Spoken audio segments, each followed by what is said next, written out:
Okay, Sammy. Yes, we would deal with a switch on non-numeric. That means talking about figures. Um, with figures, what I did is we are doing a simple grading system, a grading system of school. Say, unya grade A, yeah, B, C, the kind of um the kind of say message having on it, and as a printing out the kind of grid if the user's input in the marker, the grid that will be there. So let's say if we have 90, only a call max 90, yeah, obenya grade ben grade A, grade B, it is BCF. But one thing I always talk about is if statement. You will be able to check if there's a grade enter is greater than 90, and I say greater than 90 but less than AB 100. From that you can check. Once a grade in say 91 krana or grade A, but with restricted.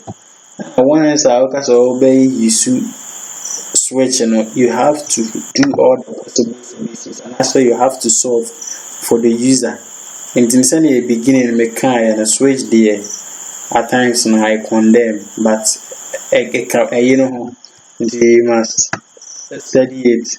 So from this course, there was a you knew if it's here switching, when you see her. But for that, I think that we talked about it a bit during our last video. So it's just the normal thing. It's just the normal thing.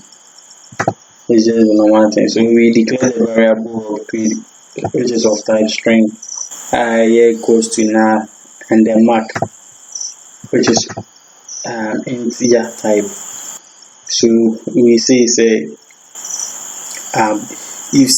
the user's name input, a match and I match a match 90 at the same time 80, 70, that decrement of 10 from 90 downwards. So let's run the course, and let me explain it a bit. So switch, then we pass in the argument, which is mark. The mark is the user input, so we accept the user input and pass it through the switch and test for the case of it being 90. So 90, then the user have a grade of A. Then we break the statement, we break this first check to execute no further. Then we come to the second one, we check the case if it is 80, then the grade needs to be B, then we break it as well. The same thing goes to the rest of the grading marks. I hope you all understand what I said. After all, then we default it. By default, if it matches none of it, what do we have to say? We print to the user is invalid input, dear user. So once we use if statement, we can cater for it. If say 40 from 40 downwards corner, but this time the user input must be straight away 40. If say 40, 39, and that's 49, 41, we won't have any valid grade for that person unless we print to the user say invalid input. So normally, as I say, I always recommend if statement when it comes to conditional statement, and that type of check now, that one is very good to use. So I will execute this code, and then we all go through it to see the outcome of it. So that it says we should enter mark. So let's give a valid mark and see the outcome of it. The student had a 90. We click on the enter. You see that the grade to be A, which of course we have it over here. Then when we execute it once again, let's say 91. Since 91 is not being catered for, see the kind of result that we have.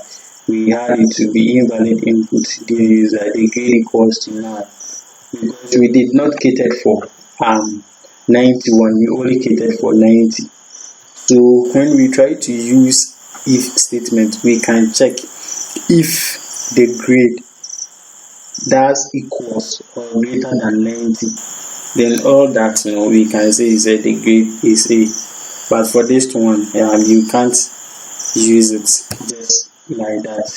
You need to define all the possible users inputs that I said to you earlier on. But yes, still now it's still useful in programming at some parts when you talk about the switch. So this is all about the switch.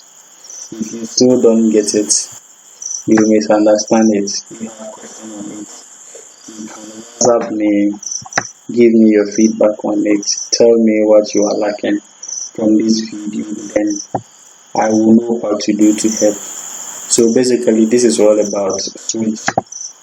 That of course we have ended with switch, or we are done with switch. So the next video will be on the array. From the array we move on to the array list. From the array list we move on to the methods and functions and those stuffs. All these are called Java and OPP concept stuff. So I will see you in the next tutorial.